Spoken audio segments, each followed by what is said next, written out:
Alhamdulillah, wassalatu wassalamu ala nabiyillah wa ala alihi wa man walah, amma ba'd.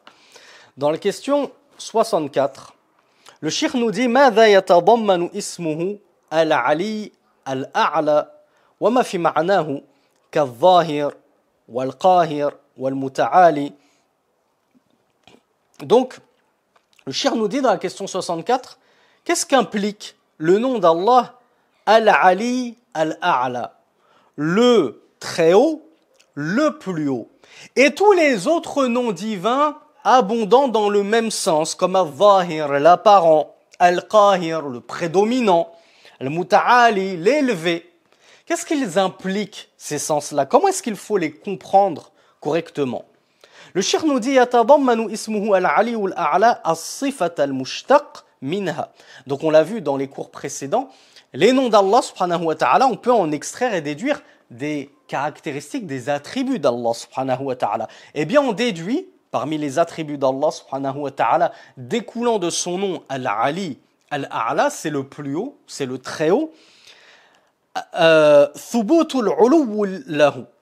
On en déduit l'affirmation de l'élévation d'Allah subhanahu wa ta'ala. Bijami'i ma'anihi, sous tous ses sens. Et le cheikh va nous détailler quels sont donc ces différents sens de l'élévation d'Allah subhanahu wa ta'ala. Est-ce qu'il faut en comprendre qu'il est élevé par son être, ou bien cela ne pourrait être affirmé vis-à-vis d'Allah, et c'est plus une élévation c'est-à-dire un peu métaphysique, c'est-à-dire une élévation de sa grandeur, de sa puissance, etc.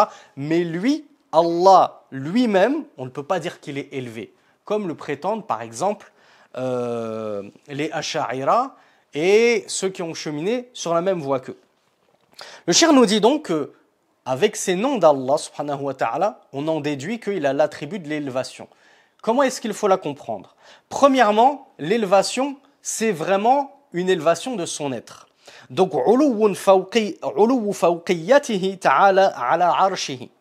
Et plus précisément, Allah subhanahu wa ta'ala, en plus d'être élevé, il s'est élevé au-dessus de son trône, comme il nous l'a d'ailleurs lui-même dit à plusieurs reprises dans le Coran, et comme le prophète sallallahu alayhi wa sallam nous l'a appris dans la sunna. Fahuwa 'alin 'ala jami'i khalqihi. Allah donc est bien élevé au-dessus de l'ensemble de sa création. Ba'inun minhum, tout en étant bien distinct de sa création. C'est pas juste il est élevé, mais collé à sa création. Allah subhanahu wa ta'ala n'est pas dans sa création. Il est élevé et distinct de sa création. Raqibun alayhim ya'lamu ma hum alayhi qad ahata bi kulli shay'in 'ilman la takhfa alayhi minhum khafiya. Et comme nous l'avons vu dans l'explication des noms, notamment Al-Zahir ou Al-Batin, nous avons vu que malgré qu'Allah soit apparent et distinct et élevé de sa création, malgré tout, il est parfaitement observateur de ce que ces créatures font, de ce qu'elles œuvrent. Rien n'échappe à sa science qui cerne toute chose dans son royaume. Ensuite, Uluwu qahrihi. Donc ça, c'était pour l'élévation d'Allah subhanahu wa ta'ala de son propre être, de sa propre essence. Lui-même est bien élevé au-dessus de sa création. Ensuite, il y a aussi l'élévation de sa prédominance et de sa toute-puissance sur ses créatures, bien entendu. Fala muraliba lahu wa la munazi'a wa la mudada wa la mumani'. Donc puisqu'Allah subhanahu wa ta'ala est sa puissance et sa prédominance est également bien élevée et bien au-delà de celle de toutes ces créatures, alors Allah Azza wa Jal ne connaît aucun contradicteur qui pourrait le contredire, s'opposer à lui, contrevenir à ses ordres, voire même carrément annuler ses directives, ses décisions, etc. Quelqu'un qui pourrait lui disputer le pouvoir, il est tellement au-dessus que nul ne pourrait ne serait-ce que s'approcher un tant soit peu de sa contradiction et du fait de lui spolier ou de lui disputer quoi que ce soit de son royaume. Bal kullu shay'in khadi'un li'azamatihi. Plutôt toute chose est soumise à Allah subhanahu wa ta'ala et à sa toute puissance et à sa grandeur. Dhalilun li'izzatihi.